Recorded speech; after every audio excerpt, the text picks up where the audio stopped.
In this video, I'm going to show you how to export source code files from Replit AI.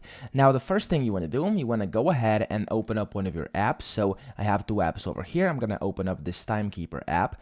And then once you are inside the app, inside the preview and the chat box over here, to actually export source code files, you want to go ahead and click at the very top right over here where it says Open Files. And then you can make this a bit bigger as well if you want to. And then here you can see all the different files.